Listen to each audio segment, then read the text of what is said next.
جو شخص اس حال میں سو گیا کہ اس کے ہاتھ پر چکنائی لگی رہ گئی اور اس نے اسے نہیں دھویا، یعنی جیسے کھانے کے بعد ہاتھوں کے ساتھ کچھ گھی وغیرہ لگا ہوتا ہے، اور پھر اسے کچھ ہو گیا تو وہ سوائے اپنے آپ کے کسی کو ملامت نہ کرے۔ آپ میں سے کس کو ایکسپیرینس ہوا کہ رات کے وقت چوہے نے آپ کے جسم پر سیر کی؟ کون کون ہاتھ کھڑا کرے؟ چوہا پاس سے گزرا یا کان کے پاس سے؟ پاؤں پہ کاٹا تھا، اور بہت چھوٹی تھی تو چوہا اوپر سے گزر کے گیا تو پہلے نہیں سمجھ آئی، پھر پتا چلا ہاں پاؤں کی انگلی پہ نبل کیا۔ اور اگر ہاتھ کے ناخن کے اندر کھانے کا ذرہ رہ جائے تو چوہے کو ٹیمپٹیشن ہوگی یا نہیں؟ ہو سکتی ہے نا۔ اور کوئی؟ تو اب سب کو حکمت سمجھ آ گئی، کچھ تو ابھی تک بچے ہوئے ہیں اور اللہ آئندہ میں بچائے رکھے۔ لیکن یہ ہے کہ آپ نے اس بات کا اہتمام کرنا ہے کہ رات کو سوتے وقت، یعنی کہ وضو کرنے کی بھی حکمت سمجھ آ رہی ہے نا، تو یہ ہے کہ بعض اوقات ننگے پاؤں ہم چلتے ہیں اور کچھ لوگ چنگم نیچے پھینک دیتے ہیں، پھر پتہ نہیں چلتا چنگم ساتھ لگ جاتی ہے اور وہ تھوڑی میٹھی بھی ہوتی ہے، تو چوہے کے لیے ایک اچھی انویٹیشن ہے۔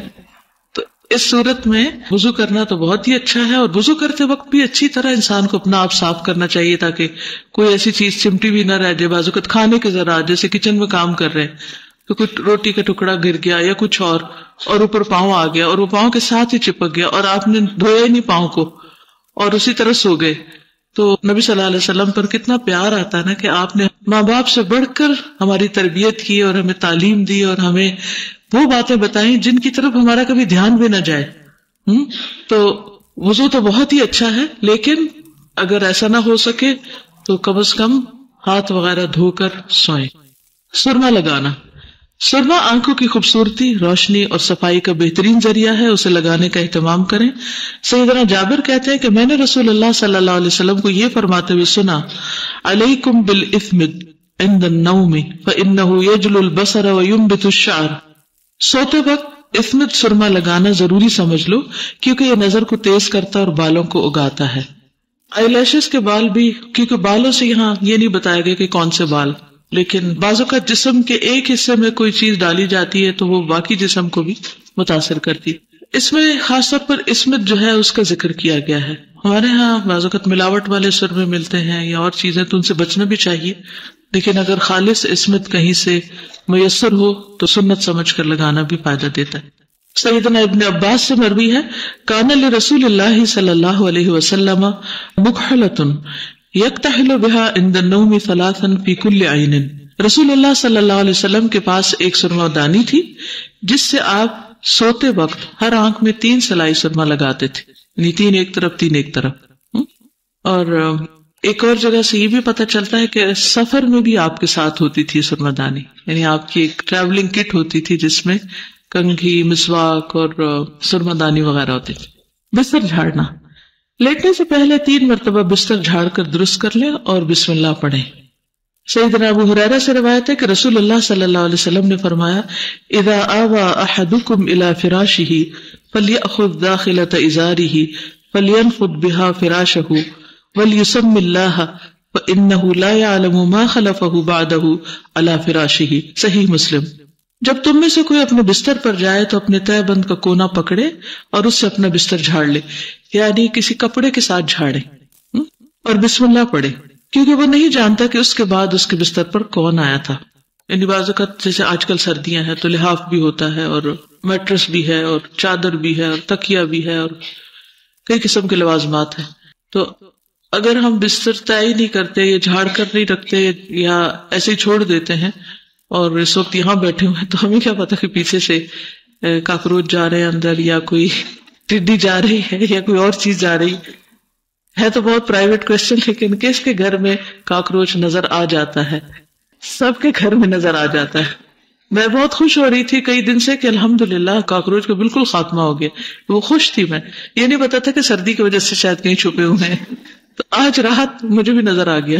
اور بعض کاکروچ تو اڑنے والے ہوتے ہیں، تو اس لیے نہیں پتا کہ کہاں سے کیا چیز اڑ کے اندر گھس گئی ہو، اور رات کو آپ سو رہے ہو تو اس وقت وہ رنگتی رنگتی آپ تک آ جائے، یا کوئی چیونٹیاں یا کوئی اور چیز۔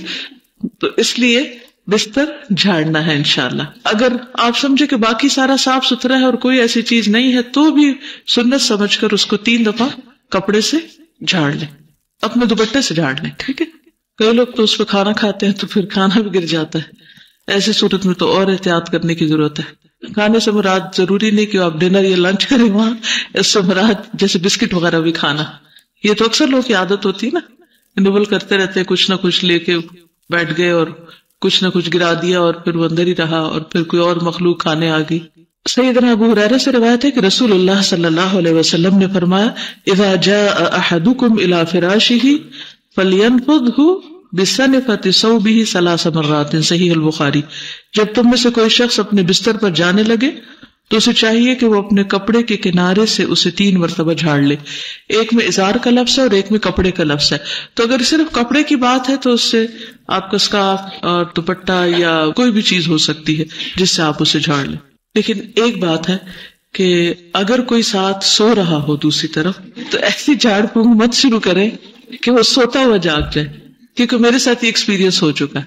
ہم لوگ کسی سفر پر تھے تو ظاہر ہے کہ بعض اوقات سفر میں ایسا ہوتا ہے کہ ایک کمرے میں 2-3 لوگ بھی سو رہے ہوتے ہیں، تو میں سو رہی تھی تو میرے ساتھ میرے دوسرے بیڈ پر کوئی اور شخص، تو اس نے جب بستر جھاڑا تو میری آنکھ کھل گئی، وہ تو مزے سے سو گئی، میرے لیے سونا مشکل ہو گیا۔ تو اگر جھاڑیں بھی تو اتنے زور زور سے مت اس کو جھٹکیں کہ سب لوگ ڈسٹرب ہوں، ٹھیک۔ میں اس لیے بھی کہہ رہی ہوں کہ ہاسٹل میں ایک کمرے میں کئی لوگ ہوتے ہیں، ایک جھاڑنا بند کرے اور دوسرا سو رہا ہو تو جھاڑنا شروع کر دے اور وہ ٹھک ٹھک ٹھک شروع ہو جائے ساری۔ جو بھی کوئی کام کرے آہستگی کے ساتھ۔ نبی صلی اللہ علیہ وسلم کے بارے میں آتے ہیں کہ ایک رات جب آپ اٹھے تو آہستگی سے اپنے بستر سے اٹھے، آہستگی سے جوتا پہنا، آہستگی سے دروازہ کھولا اور آہستگی سے باہر گئے، کیونکہ حضرت عائشہ سو رہی تھی۔ یہ ہے ہمارے نبی صلی اللہ علیہ وسلم کی سنت کہ ہم کوئی ایسا کام نہ کریں کہ جو دوسروں کے لیے اذیت کا باعث ہو۔ یہ نہ ہو کہ اس قدر دھوم مچائے سنت کی پیروی میں کہ لوگ سنتوں سے متنفر ہو جائے۔ اکثر لوگ مولوی طبقہ سے کیوں ناراض رہتے ہیں؟ کیونکہ بعض اوقات وہ اسلام پر عمل اس طریقے سے کرتے ہیں کہ دوسرے لوگ اس کو سمجھ نہیں پاتے یا ان کے لیے وہ چیز مشکل ہوتی۔ تو دین کو آسان بنائیں اور آسان طریقے اختیار کریں، یعنی سنت کو بدنام نہیں کرنا آپ نے، ٹھیک۔ پھر ہے چراغ بجھانا۔ سونے سے قبل گھر کی روشنیاں بجھا دیں، روشنی میں سونا مضر صحت بھی ہے۔ سیدنا جابر سے روایت ہے کہ رسول اللہ صلی اللہ علیہ وسلم نے فرمایا اطفئوا المصابیح باللیل اذا رقدتم، رات کو جب سونے لگو تو چراغ بجھا دیا کرو، اور اگر بجلی کی لائٹس ہوں تو بھی ضرورت سے زائد لائٹس جلانا جو ہے وہ اسراف میں بھی آتا ہے اور بجلی بھی خرچ ہو جاتی جس میں کوئی کام ہو نہیں رہا ہوتا۔ دائیں کروٹ پر لیٹنا، یعنی رائٹ سائڈ پہ سونا۔ دائیں کروٹ پر سوئیں، اگر سوتے میں کروٹ بدل بھی جائے تو کوئی حرج نہیں، یعنی سوتے ہوئے obviously ایک طرف تھک جاتی، پوری رات ایک کروٹ پہ آپ نہیں سو سکتے، لیکن جب سونے کا آغاز کریں تو دائیں طرف سوئیں۔ رسول اللہ صلی اللہ علیہ وسلم نے سیدنا براء ابن عازب کو نصیحت کی اذا اتیت مضجعک فتوضأ وضوءک للصلاة ثم استجع على شقک الایمن، صحیح البخاری۔ جب تم اپنے بستر پر آؤ تو نماز جیسا وضو کرو، پھر اپنے دائیں پہلو پر لیٹا کرو۔ سیدنا ابو قتادہ روایت کرتے ہیں کان رسول اللہ صلی اللہ علیہ وسلم اذا کان فی سفر فعرس بلیل استجع علی یمینہ واذا عرس قبیل الصبح نصب ذراعہ ووضع رأسہ علی کفہ، صحیح مسلم۔ رسول اللہ صلی اللہ علیہ وسلم دوران سفر جب رات میں پڑاؤ ڈالتے تو اپنی دائیں کروٹ لیٹا کرتے اور صبح سے کچھ پہلے پڑاؤ ڈالتے تو بازو کو کوہنی کے بل کھڑا کر کے ہتھیلی پر اپنا چہرہ رکھا کرتے تھے۔ کیسے؟ بازو کو کوہنی کے بل کھڑا کر کے ہتھیلی پر اپنا چہرہ رکھا کرتے تھے، یعنی بالکل نیچے نہیں بلکہ ذرا اس کو کھڑا رکھتے تھے تاکہ نماز کے وقت کہیں نیند گہری نہ ہو جائے۔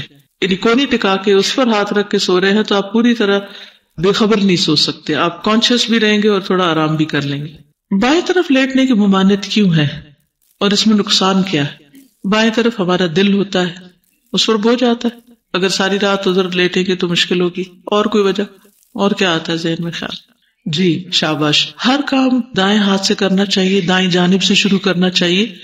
تو اس لیے بھی طبی وجوہات کوئی بھی ہو سکتی، لیکن ہمارے دین کا ایک طریقہ ہے، ہمارا ایک لائف سٹائل ہے، اور وہ لائف سٹائل جو ہے وہ رائٹ ہینڈڈ یا رائٹ سائڈ سے کام کرنے کے لیے کہتا ہے۔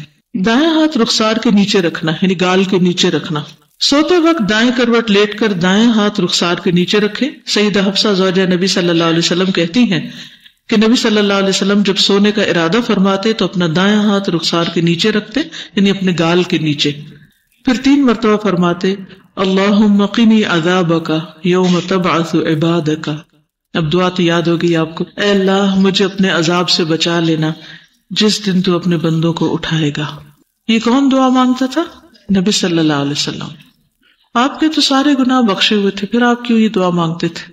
اصل میں آخرت کا عذاب چیز ہی ایسی کہ جس سے ہم سب کو ڈرنا چاہیے، اور آپ نے صرف ہمیں حکم نہیں دیا، کر کے دکھایا. اور ویسے بھی نیند جو ہے وہ موت سے قریب تر ہے، موت کا ہی ایک ایکسپیرینس ہے، کیونکہ ایک روح چلی جاتی ہے انسان کے جسم سے. تو اس صورت میں انسان کو نہیں پتا کہ کل اٹھے گا یا نہیں اٹھے گا. اگر رات کا سونا آخرت کا سفر شروع کرنے کا باعث ہے تو پھر اس میں سب سے زیادہ فکر آخرت کی ہونی چاہیے.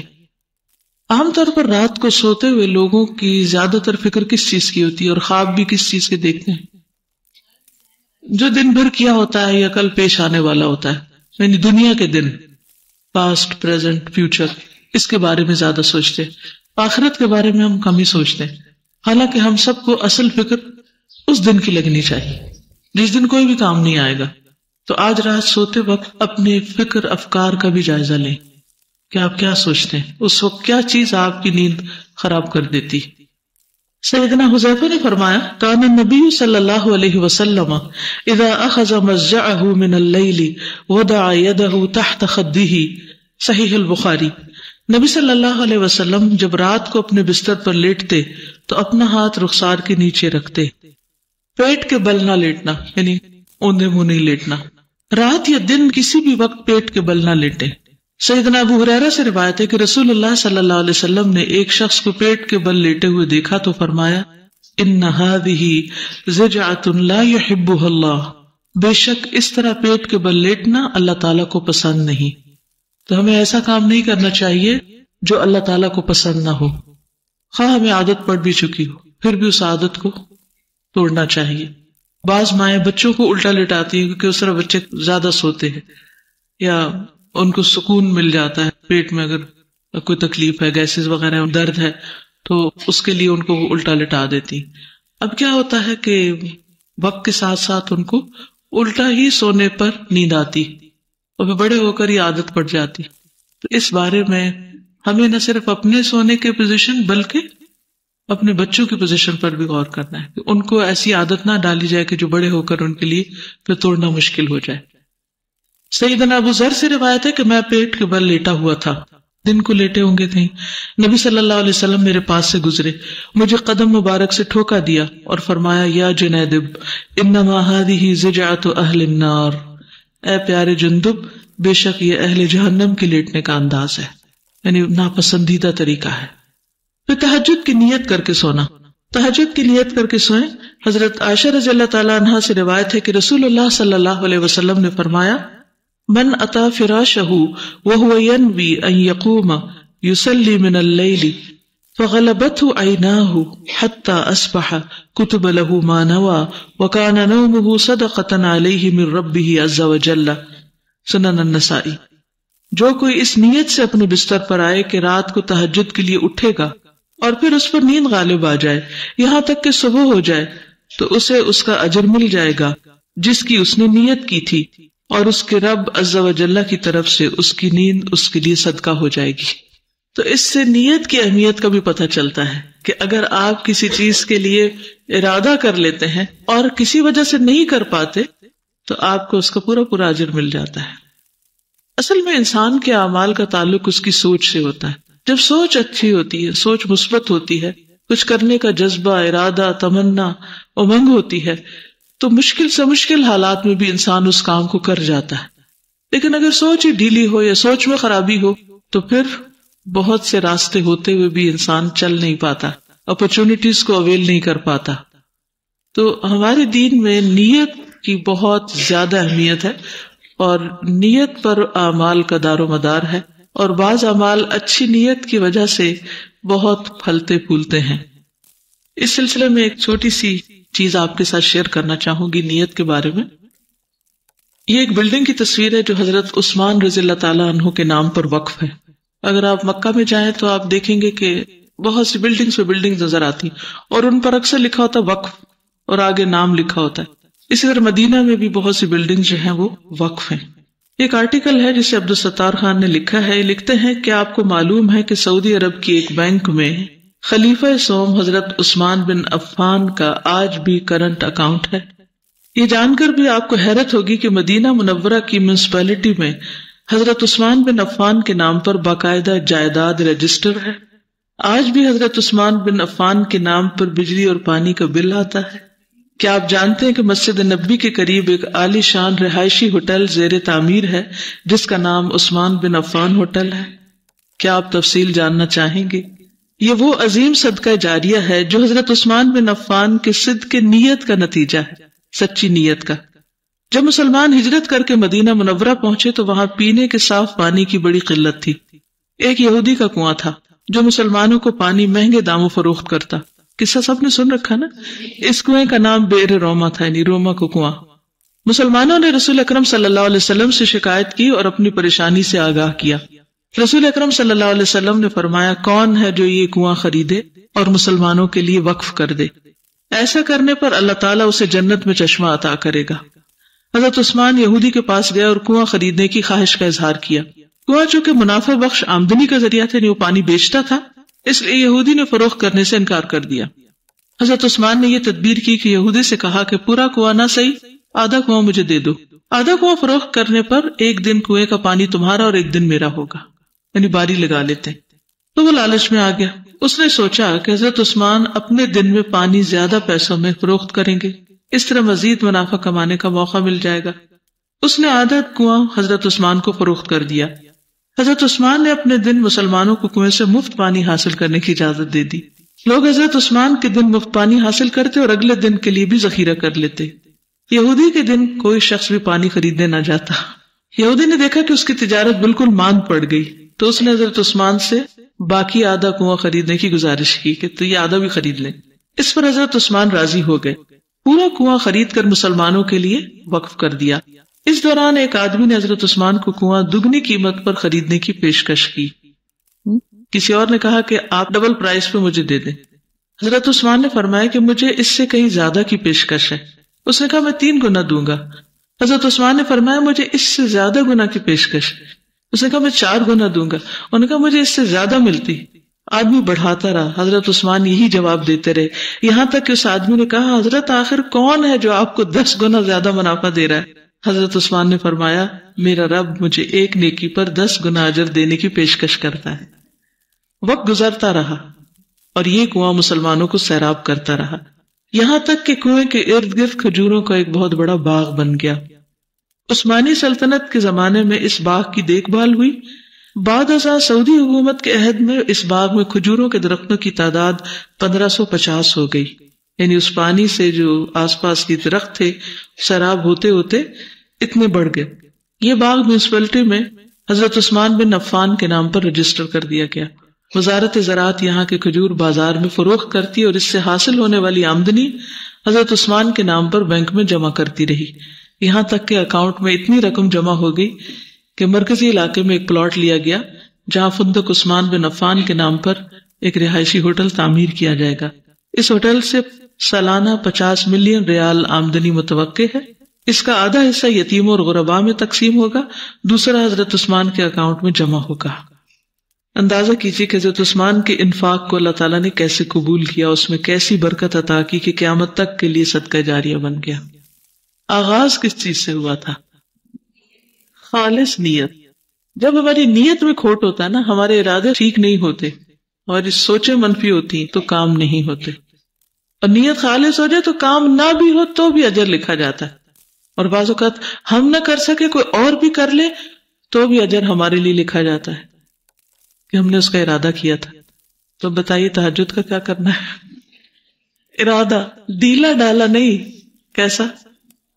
پکا. ورنہ تو آنکھ کھلی رہے گی، بستر پہ پڑے رہیں گے اور اٹھ نہیں سکیں گے، توفیق نہیں ملے گی. اپنے آپ سے 1 دفعہ کہیں، 2 دفعہ کہیں، 3 دفعہ کہیں، 4 دفعہ کہیں، کہتے رہیں، دعا مانگتے رہیں، مانگتے رہیں، مانگتے رہیں. آخر اللہ سبحانہ وتعالیٰ آپ کو ضرور موقع دے. اور پھر جب اللہ تعالیٰ توفیق دے دے تو پھر یہ دعا مانگے کہ اللہ یہ توفیق چھیننا نہیں، اور زیادہ نہ صحیح تو 2 رکعت سے شروع کر لیں. اور آج کل تو راتیں لمبی ہیں، کیا جا سکتا ہے.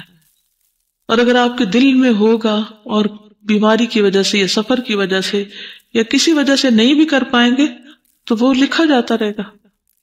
تو سچی نیت ضروری.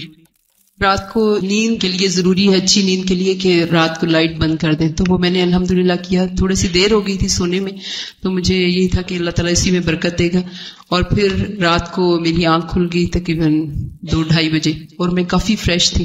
تو مجھے یہی خیال آیا کہ میں کیوں نہ نماز پڑھوں. اور اس وقت پھر میں نے یہ اٹھ کر اس میں سے پڑھا، اور اس میں پھر حضرت داؤد علیہ السلام کی نماز کا وقت، اور پھر رسول اللہ صلی اللہ علیہ وسلم بھی جیسے فجر کی نماز سے پہلے سو جاتے تھے. تو وہ مجھے اتنا اچھا لگا کہ یعنی اگر ہم درمیان میں اٹھ کر پڑھ لیں اور پھر سو جائیں تو انشاءاللہ فجر کی نماز بھی پڑھی جائے گی، باقی ساری روٹین بھی بہت زیادہ ڈسٹرب نہیں ہوگی اس سے. میرے ذہن میں یہ آ رہا تھا کہ ہم لوگ اکثر نیت اور وشفل تھنکنگ کے اندر کنفیوز ہوئے رہتے ہیں. اس لیے آپ دیکھیں کہ جنرلی ایک جملہ بولا جاتا ہے کہ میری نیت تو بالکل ٹھیک ہے، میں تو یہ کرنا چاہتی ہوں. اور میں خود بھی کئی معاملوں میں ایسے ہی سوچتی ہوں کہ میں تو کرنا چاہتی ہوں، پتہ نہیں یہ کام ہو کیوں نہیں رہا. پھر ہم جب اپنے آپ کو فارغ کر دیتے ہیں نا انالیسس سے، پھر سارا فوکس دوسروں پہ چلا جاتا ہے. وہ میں اس وجہ سے نہیں یہ کر سکتی کیونکہ میرے گھر والے نہیں کوآپریٹ کرتے. اچھا، گھر والوں کی جو نیڈز ہیں، آپ نے ہوم ورک دیا تھا کہ لسٹ بنائے، اس کے ساتھ ہی آپ دیکھیں کہ جو لوگوں کے حقوق ہیں وہ نیند کے ساتھ جڑے ہوئے ہیں. اگر آپ نے حقوق ادا کیے ہوئے ہیں تو آپ کو پیس آف مائنڈ ہوگا اور آپ پھر سو سکتے ہیں. اگر آپ نے حقوق نہیں ادا کیے تو پھر نہیں سو سکتے. پھر اس میں سوچ رہی تھی جیسے ہم اپنے نیت اور وشفل تھنکنگ میں کنفیوز کرتے ہیں، ایسے ہی ہم لوگوں کے حقوق اور ان کی وشفل تھنکنگ میں کنفیوز کرتے ہیں. ہم یہ سمجھتے ہیں جو ان کے وشفل تھنکنگ آئی ہے نا ان کے دماغ میں، ان کا حق بن گیا، چاہے وہ ریشنل ہے ارریشنل ہے، اس کو فلفل کرنا شاید ہمارا فرض ہو گیا. اور وہ جب ہم غلط طور پہ ان کی غلط چیزیں قبول کرتے رہتے ہیں یہ سوچ کے کہ ہم تو لوگوں کا حق ادا کریں، نہ وہ خوش ہو سکتے ہیں نہ خود پہ ظلم کر رہے ہوتے ہیں. پھر سونے سے قبل اللہ کا ذکر کرنا. سیدنا ابو ہریرہ سے روایت ہے کہ رسول اللہ صلی اللہ علیہ وسلم نے فرمایا، ما من رجل آوى الى فراشہ فلم يذكر اللہ الا كان علیہ طرۃ. جو شخص اپنے بستر پر آئے لیکن اللہ کا ذکر نہ کرے تو یہ اس کے لیے باعث حسرت ہوگا. یعنی اللہ کو یاد کیے بغیر سو جانا یہ حسرت کا باعث ہوگا، ریگریٹس ہوں گی اس پر. ابن مسعود کہتے ہیں، النوم عند الذکر من الشیطان ان شئتم فجربوا اذا اخذ احدكم مضجعه واراد ان ينام فليذكر الله عز وجل. اللہ کے ذکر کے وقت نیند آ جانا شیطان کی طرف سے. بعض اوقات آپ ایسے تھے قرآن پڑھ رہے تھے پھر سو جاتے ہیں پھر سو جاتے ہیں، تو یہ شیطان بیچ میں آ کے انسان کے ساتھ کرتا ہے زیادتی. اگر تم چاہو تو تجربہ کر کے دیکھ لو. اور جب تم میں سے کوئی بستر پر آئے اور سونے کا ارادہ کرے تو اسے چاہیے کہ اللہ عز و جل کا ذکر کرے. سیدنا معاذ بن جبل سے روایت ہے کہ نبی صلی اللہ علیہ وسلم نے فرمایا، ما من مسلم یبیت علی ذکر طاہرا فیتعار من اللیل فیسأل اللہ خیرا من الدنیا والآخرۃ الا اعطاہ ایاہ. سنن نبی داؤد. جو مسلمان باوضو ہو کر اللہ کا ذکر کرتے ہوئے سو جائے اور پھر رات کے کسی حصے میں اس کی آنکھ کھل جائے اور وہ اللہ سے دنیا اور آخرت کی خیر مانگے تو وہ اسے عنایت فرما دے گا. یعنی ایسے شخص کی دعا بھی قبول ہوگی.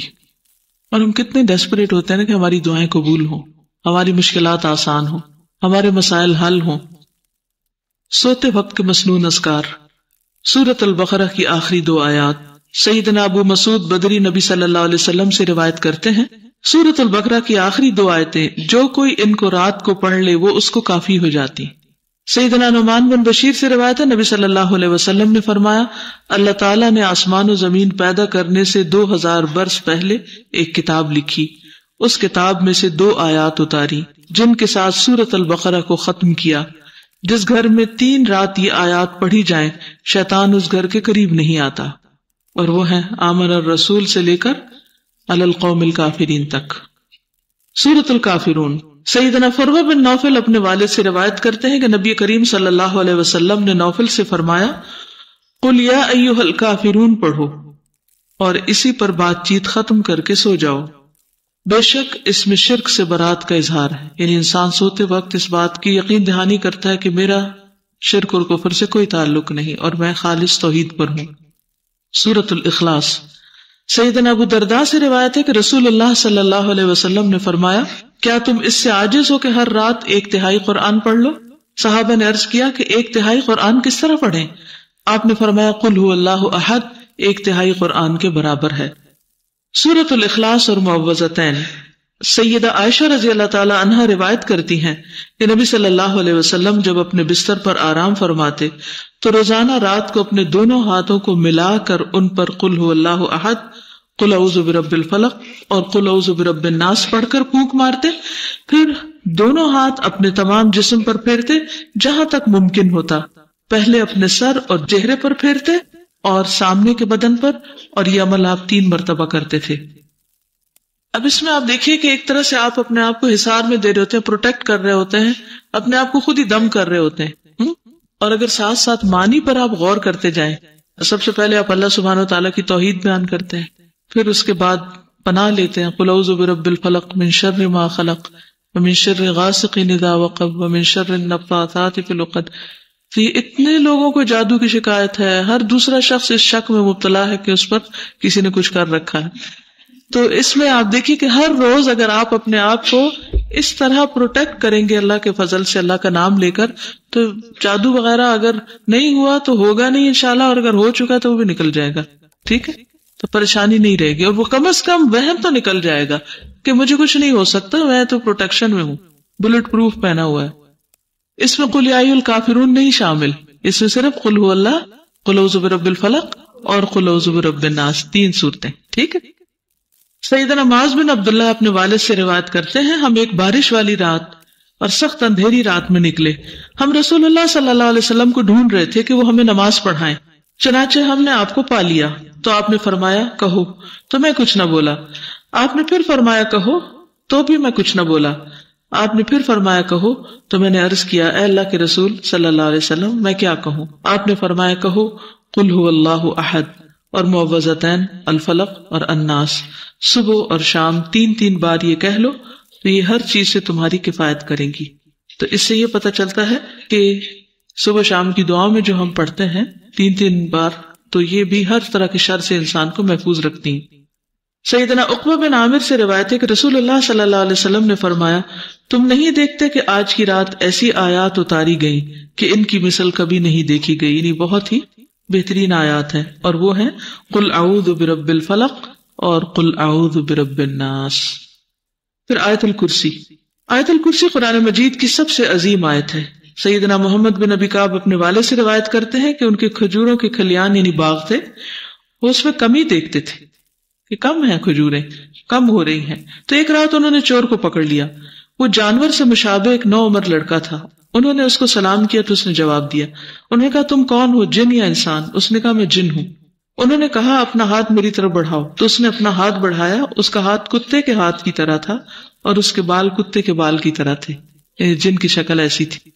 انہوں نے پوچھا کیا اس طرح جنوں کی تخلیق ہوتی ہے، یعنی جنوں کی شکل ایسی ہوتی ہے؟ اس نے کہا جن یہ جانتے ہیں کہ جنوں میں مجھ سے زیادہ شدید اور کوئی نہیں۔ انہوں نے کہا تم میرے پاس کیوں آئے ہو؟ اس نے کہا ہمیں خبر ملی ہے کہ تم صدقہ کرنا بہت پسند کرتے ہو، تو ہم تمہارے کھانے میں سے اپنا حصہ لینے آئے ہیں۔ انہوں نے کہا کیا چیز تم سے بچا سکتی؟ اس نے کہا وہ آیت جو سورۃ البقرہ میں ہے، اللہ لا الہ الا هو الحی القیوم، جو کوئی اسے رات کو پڑھے گا وہ صبح تک ہم سے پناہ میں رہے گا، اور جو صبح اسے پڑھے گا وہ رات تک ہم سے پناہ میں رہے گا۔ پھر جب صبح کو انہوں نے اس بات کا ذکر نبی صلی اللہ علیہ وسلم سے کیا تو آپ نے فرمایا اس خبیث نے سچ کہا ہے۔ ایک اور روایت بھی ہے سیدنا ابو ہریرہ کی کہ مجھے رسول اللہ صلی اللہ علیہ وسلم نے صدقہ فطر کی حفاظت کے لیے مقرر فرمایا تو ایک شخص آیا اور اس نے غلے سے لپے بھر بھر کر نکالنا شروع کر دیا۔ میں نے اس کو پکڑ لیا اور کہا میں تجھے ہر صورت میں رسول اللہ صلی اللہ علیہ وسلم کے پاس لے جاؤں گا۔ وہ کہنے لگا میں محتاج آدمی ہوں، بال بچے دار ہوں، سخت ضرورت مند ہوں۔ چنانچہ میں نے اسے چھوڑ دیا۔ صبح ہوئی تو رسول اللہ صلی اللہ علیہ وسلم نے دریافت فرمایا ابو ہریرہ گزشتہ رات تمہارے قیدی کا کیا بنا؟ میں نے عرض کیا اللہ کے رسول صلی اللہ علیہ وسلم اس نے اپنی شدید حاجت کا اظہار کیا اور بال بچوں کا شکوہ کیا، میں نے اس پر رحم کیا اور پھر اسے چھوڑ دیا۔ آپ نے فرمایا خبردار رہنا، اس نے جھوٹ بولا ہے، وہ پھر آئے گا۔ پھر آپ صلی اللہ علیہ وسلم کے فرمان کی وجہ سے یقین تھا کہ ضرور آئے گا، چنانچہ میں اس کی گھات میں بیٹھ گیا. وہ آیا اور غلے میں سے لقمے بھرنے لگا. میں نے اسے پکڑ لیا اور کہا اب تو میں تمہیں رسول اللہ صلی اللہ علیہ وسلم کی خدمت میں ضرور لے کر جاؤں گا. اس نے کہا مجھے چھوڑ دو، میں غریب ہوں، عیالدار ہوں، آئندہ نہیں آؤں گا.